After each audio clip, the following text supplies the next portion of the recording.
Imagine a mother walking away from her crying babies, never looking back. Can you believe the strength it takes to pick up the pieces?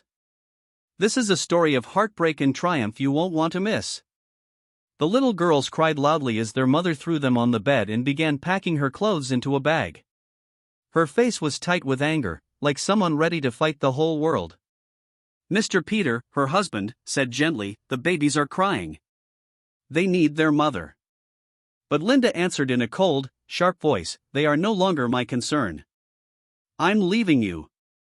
She continued stuffing her clothes into the bag without looking at him. "Please don't go," Peter begged. "If not for me, then stay for the sake of these innocent children God gave us." Linda turned to him and snapped, "I didn't marry you to suffer. Since you can't give me the life I want, I'm done. Don't come looking for me. As for the babies, do whatever you want with them. I don't care." She paused, twisted her lips bitterly, and added, "To be honest, I don't even care if they live or die." With that, she zipped up her bag and stormed out of the house, slamming the door hard behind her. Abandoned by his wife, one man's love for his twin daughters sparked an incredible journey. How did they rise from poverty to unimaginable success? Stay tuned to Real Life Story to find out. Everything had once been peaceful between Peter and his wife. But things changed the day he lost his job. Since then, Linda had been threatening to leave. She complained about everything: the small room they moved into, the plain food they had to eat. Peter kept begging her, not just because he loved her, but for the sake of their little daughters, Mary and Naomi, who were just 3 months old. But Linda never listened. Mr. Peter carried the babies in his arms and gently cuddled them. Though they kept crying, he rocked them back and forth until they slowly calmed down. As he looked at their innocent faces, his heart grew heavy, but his voice was firm. "I may not have money to give you the best life," he whispered, "but I promise I will be the best father in the whole world to you." He kept rocking them softly, and not long after, the twin girls drifted off to sleep. The next morning came with hunger and worry. Mr. Peter woke up with no food, no money, and 2 crying babies, Mary and Naomi, needing to be fed. There was no time to feel sorry for himself. He had to move. He had to provide. Since he no longer had a company job, he went out and hired a wheelbarrow. Then he strapped the babies to his chest and headed to the market to look for work.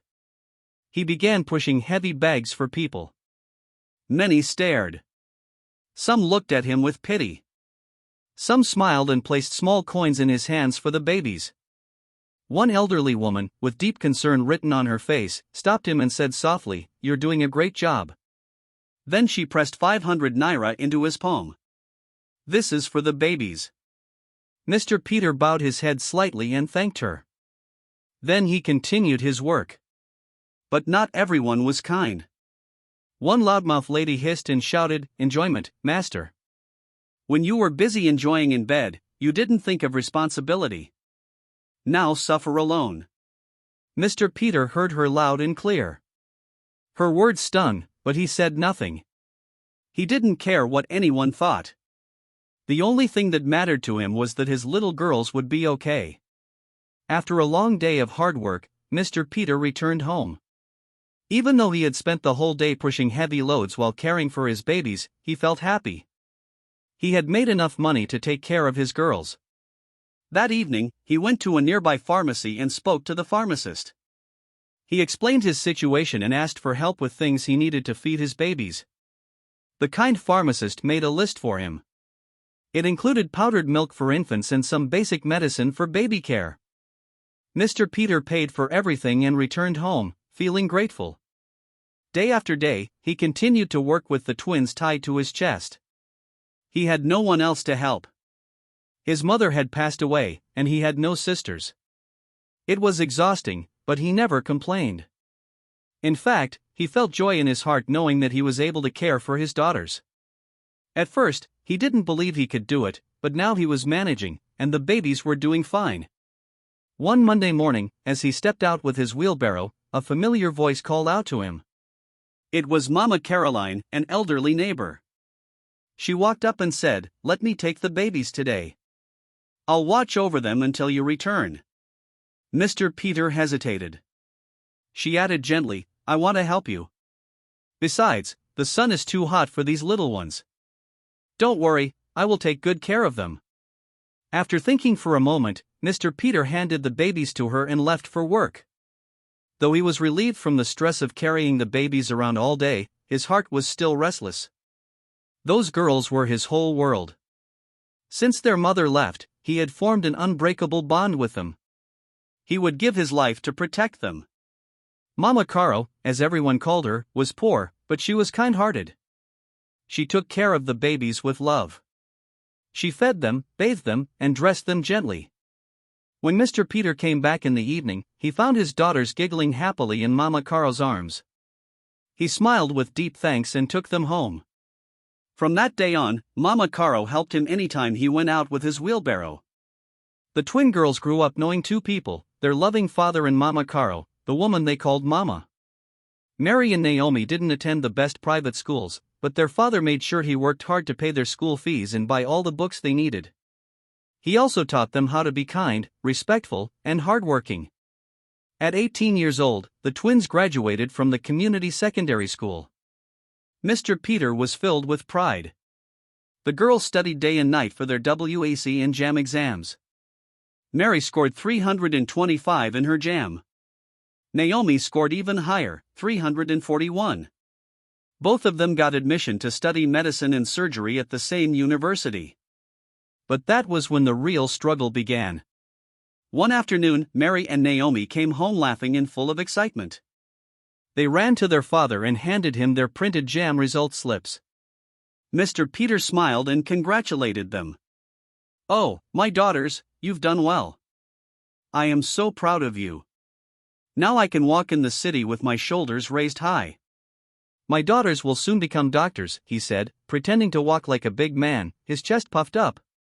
They all laughed together. The house was full of joy. But later, Mr. Peter went quietly into his room, and his smile faded. He sat on the edge of the bed, silent and heavy-hearted.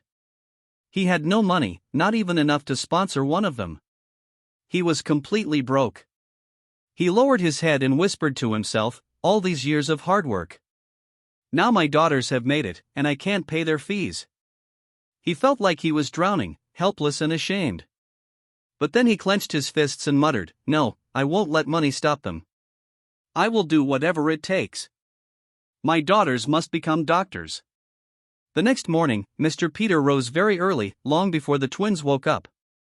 But this time, he didn't carry his wheelbarrow. He knew deep in his heart that what he needed now was far beyond what that old barrow could provide. He walked with heavy steps to the home of a wealthy man in the neighborhood and asked to speak with him. The rich man, still in his pajamas, looked at him with suspicion. "What business brings you to my house this early in the morning?" Mr. Peter dropped to his knees and said, "Please, sir, I want you to take me as your houseboy. I will do anything you say, wash your clothes, cook your food, sweep your compound. Just help me send my two daughters to the university.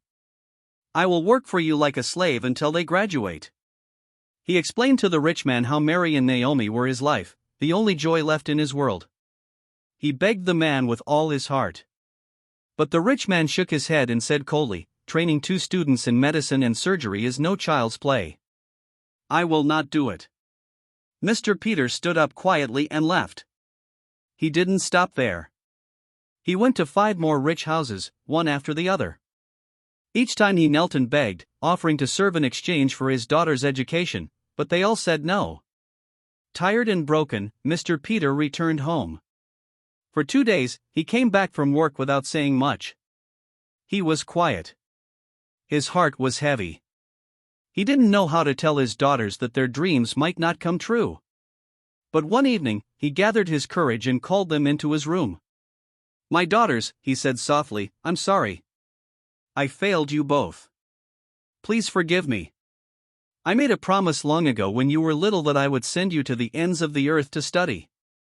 But now I don't even have enough to send you to the university." He tried to stay strong, but his voice cracked.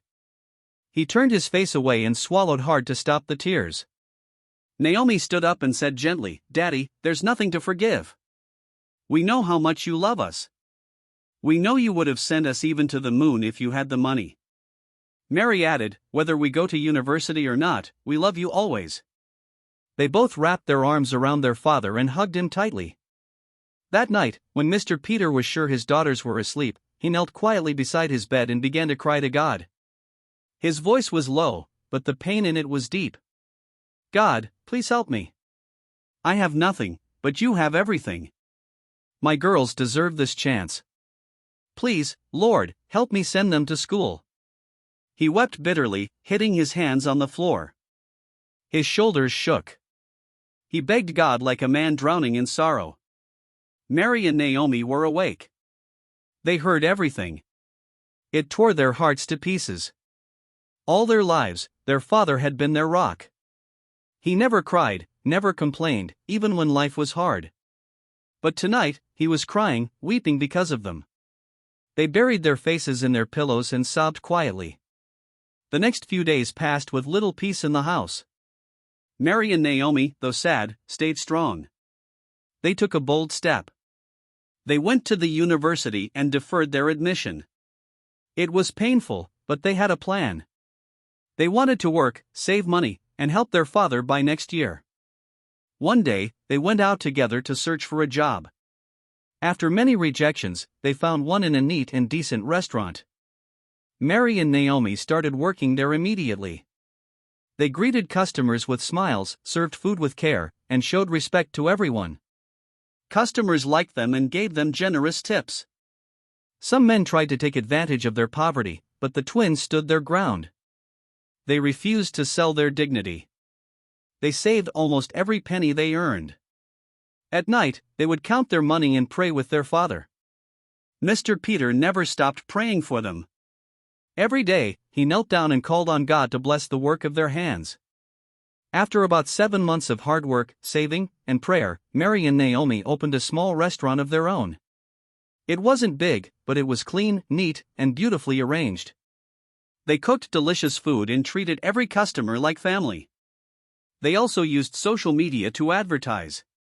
Before long, customers started coming in large numbers. The little restaurant became popular. Mary and Naomi were finally rising. They continued saving every bit of the money they made. The dream of becoming doctors still burned in their hearts. But life had its own path. Fate, however, had something different in store. One evening, after a long, tiring day at the restaurant, Mary was cleaning the tables when she noticed a black briefcase under one of the chairs. "Look, Naomi," she said, holding it up. "Someone must have forgotten this." Curiosity got the better of them. They opened the briefcase carefully and froze. Inside were many important-looking documents and a thick pile of American dollars. Naomi's eyes widened. This person must be very rich. They didn't waste time. They closed the briefcase and took it home. When Mr. Peter saw it, he listened to the girls quietly, then nodded. "You did the right thing bringing it home. Don't worry, the owner will definitely come looking for it. This bag is too valuable to lose." The next morning, the girls returned to the restaurant early with the briefcase. As they arrived, they saw a rich-looking man standing beside a shiny black car, looking worried. When they greeted him, he immediately asked, "Did you by chance see a black briefcase?" "Yes," Mary replied, reaching into the sack they carried. She handed it over carefully. The man looked at it, visibly relieved. "Thank you very much," he said quickly, collected the briefcase, entered his car, and drove off without another word. Naomi blinked. "He should have at least given us one of those dollars," she joked. Mary laughed. "So, in your mind now, you want dollars? I'll start calling you Lady Dollars." They both laughed and walked into the restaurant to begin the day's work. They were still the only 2 workers in place. It hadn't grown enough to hire more hands, but they remained hopeful. Every day was a step forward. Around midday, as the sun blazed down on the bustling streets, the same man who had taken the briefcase earlier returned. He drove up in the same shiny car, but this time he wasn't in a rush. He stopped and smiled at Mary and Naomi. "I'm Prince Tony," he introduced himself, stepping out of the car. "For your honesty and faithfulness, I want to reward you." Mary and Naomi exchanged hopeful glances, wondering if this would finally be the moment they'd receive a little extra money. But to their surprise, Prince Tony didn't hand them any money. Instead, he took them to a large, impressive building. "This is for you," he said. "The documents in the briefcase were more valuable than the money. You saved my family by preserving that bag. Now I want you to have this building for your restaurant. It's all yours." Mary and Naomi stood there, shocked. They couldn't believe it. They had worked so hard, and now it seemed like a dream come true. Grateful tears welled up in their eyes as they thanked him over and over again with hearts full of joy. They quickly took a taxi and made their way to find their father. They spotted him at the market, standing by his wheelbarrow, drinking a refreshing glass of couldnt. Without a word, they ran to him, throwing their arms around him. People in the market stared, amazed at the sight of these two beautiful young women embracing the poor man. Mr. Peter laughed, shaking his head in disbelief. "Sit," he said with a warm smile. "Let me buy you some couldnt." They sat down with him, sipping the cool drink, their excitement bubbling over. Finally, Naomi spoke. "We have a surprise for you, Daddy." "What is it?" Mr. Peter asked, his curiosity piqued. He smiled, wondering what his daughters had in store. Words couldn't express their excitement, so they simply stood up, motioning for him to follow them. Mr. Peter immediately got to his feet and followed them. When they reached the large building, Naomi's voice rang out with excitement. "It's ours, Daddy. The man who lost the briefcase gave it to us. He said we should open our restaurant here." Tears of happiness filled Mr. Peter's eyes. He couldn't believe what he was hearing. The restaurant, the new beginning, the reward for his daughter's honesty, it was everything he had ever dreamed of for them. They all celebrated together, laughter and joy filling the air as they stood in front of the building that was now their own. That evening at home, Mary and Naomi sat down with their father. They could see the strain in his face, the years of hard work taking its toll. Mary spoke softly but firmly. "Dad, it's time for you to stop pushing the wheelbarrow. You're not getting any younger. This kind of hard work is for younger men, not for you," she said, her voice filled with love.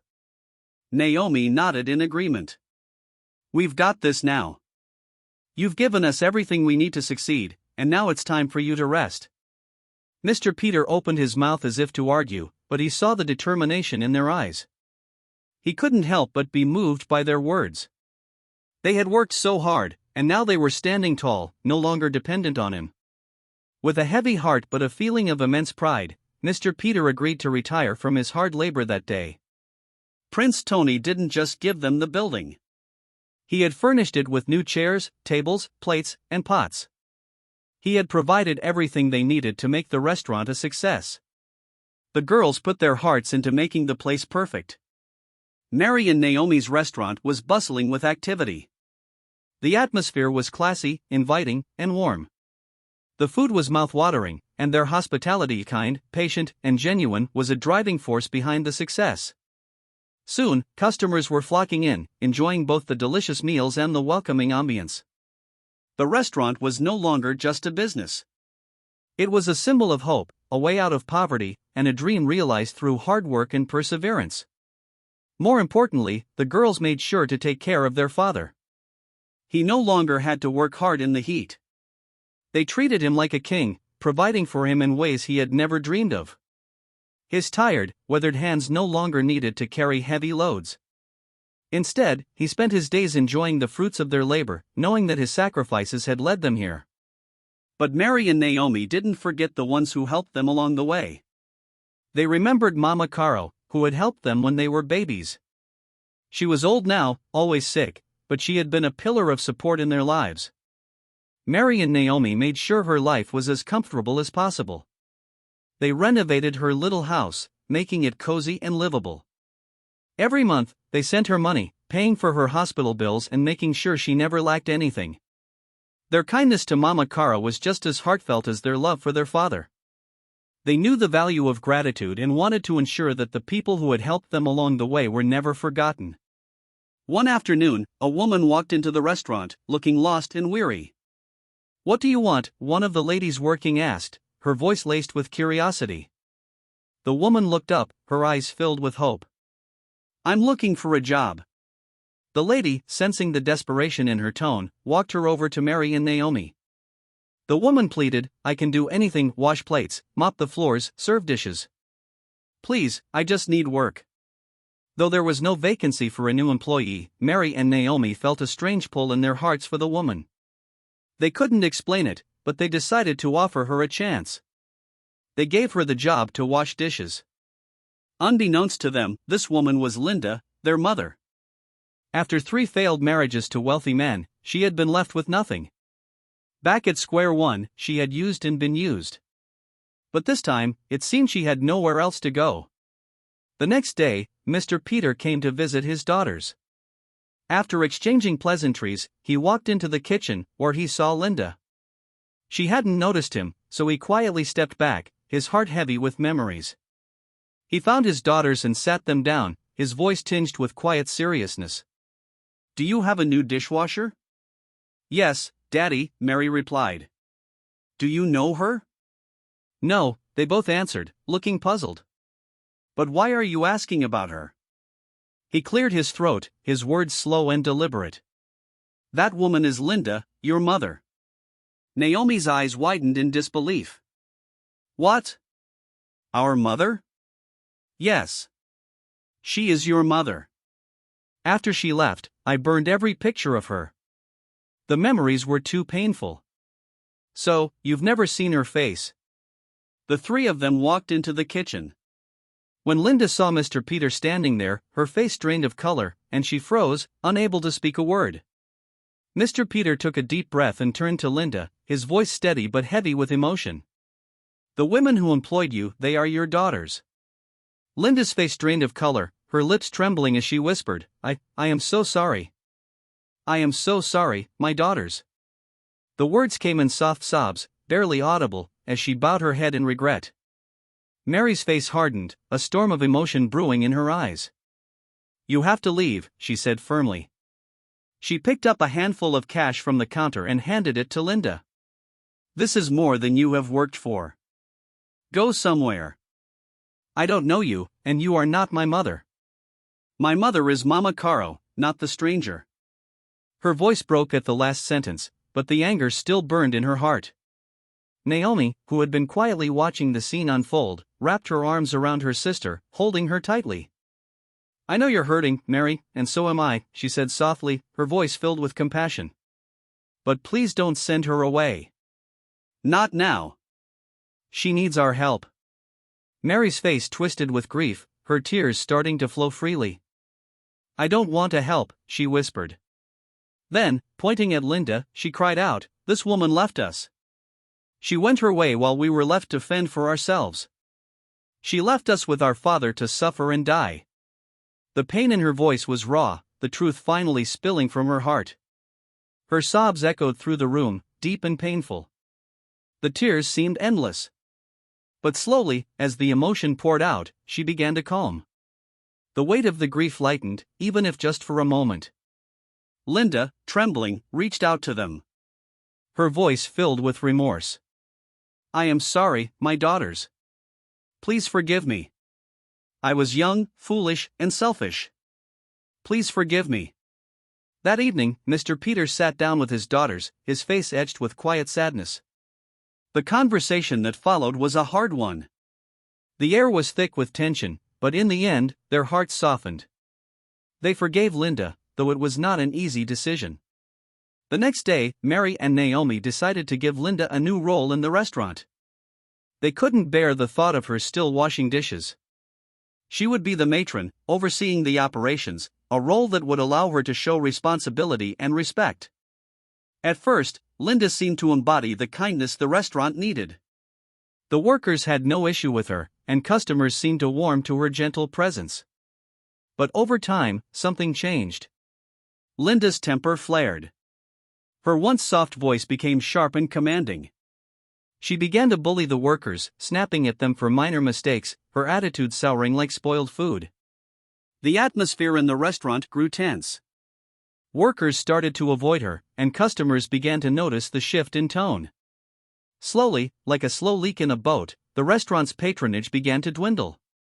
The warmth and joy that had once filled the place were now replaced with unease. Mary and Naomi noticed the change but didn't know how to fix it. The business they had worked so hard for seemed to be slipping through their fingers. Mary and Naomi sat their mother down one evening, their faces somber and full of concern. They had to talk to her about her behavior, hoping she might listen. But when they spoke, Linda's defiance was clear. "I am your mother," she snapped, her voice cold. "I brought you into this world. You can't tell me what to do." Mary, feeling the sting of her mother's words, tried to keep calm. "You are here to help us, but your attitude is destroying everything we've worked for." Linda's eyes narrowed, and she continued, "Where is your father? The one you always give money to? He's lazy, just sitting at home, and you give him everything. But me?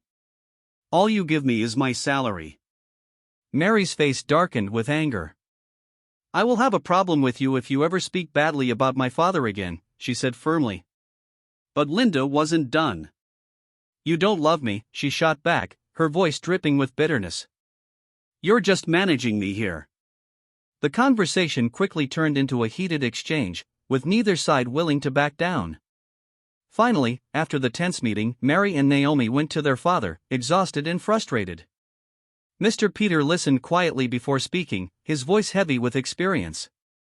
"She is still your mother, but if you allow her to continue in the restaurant, she'll destroy everything you've worked so hard to build." After much discussion, Mary and Naomi came to a decision. The next day, they told Linda that she would no longer work in the restaurant. Her reaction was swift and full of anger. "I know it's your stupid father who poisoned your minds against me," she yelled, her voice shaking with rage. The insult stung, but Mary and Naomi stood firm. They watched as their mother stormed off, her harsh words lingering in the air.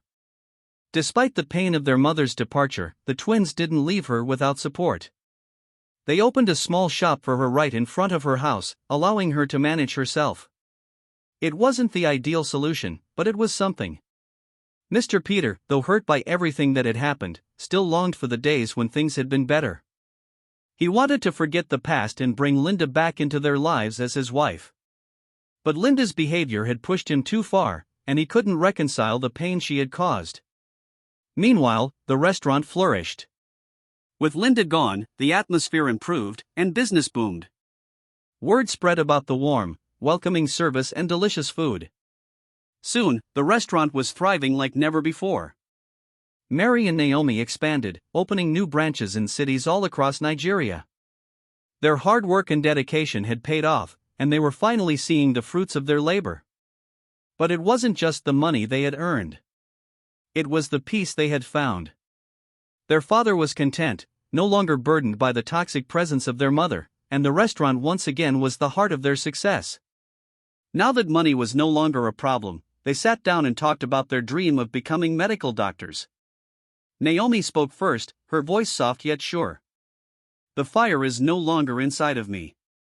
I love my business." She looked around the restaurant, watching the hustle of customers and staff, and felt a deep sense of pride. What had started as a dream to become doctors now seemed distant, almost irrelevant compared to the joy and purpose they found in their work. Mary, nodding in agreement, smiled warmly. "This business is God's answer to our Father's prayers. I, too, don't want to be a doctor anymore. I love this business." Her eyes sparkled with excitement, not for a medical career, but for the thriving establishment they had built, a place where they could continue helping others, just in a different way. Together, they shared a quiet moment, their hearts at peace with the path they had chosen. The ambition that once burned bright for medicine had been replaced by a passion for their business. And they knew they had found their true calling. As time passed, suitors began to appear for Mary and Naomi, and they were both ready to start a new chapter of their lives. The excitement of planning their weddings filled the air, and the twins decided to set the date for the same day, a day that would be shared with their new husbands. But there was concern leaving their father alone. After some thought, the girls decided to address the matter. One afternoon, they sat down with their father, a little nervous but determined. Mary began with a gentle voice. "Father, we know you are happy that we have found husbands, but we are troubled that you are still alone. Not all women are like our mother, and we believe there are good women out there." Naomi picked up where her sister left off. "Daddy, we have found you a nice woman." Mr. Peter's face softened as he looked at his daughters. "Who is she?" Naomi smiled, feeling sure of their decision. "She works in one of our restaurants. She's been very kind to us, and we even turned to her for advice on some things. Her husband passed away, and she has 2 children. If you marry her, her kids will be like our younger siblings, and we'll make sure they get a good education." Mr. Peter was taken aback for a moment. He wasn't sure what to think, but after a long pause, he nodded slowly. "I need time to think." After 2 days of reflection, he finally agreed. He met Madame Ruth, the woman they had spoken so highly of, and after talking with her, he saw that she was genuine and kind-hearted. He gave his consent to marry her, feeling at peace with his decision. The wedding was set to coincide with Mary and Naomi's. On that fateful day, the church was filled with love and joy as Mr. Peter, Mary, and Naomi all got married. Mama Caro, who had been a mother figure to them all, stood proudly as the chief mother of the day, symbolizing the love and unity of their family. It was a day of new beginnings, not just for the girls, but for their father, too. Thanks for watching Real Life Story, and God bless. Don't forget to like, subscribe, and hit the bell icon for more inspiring stories like this one.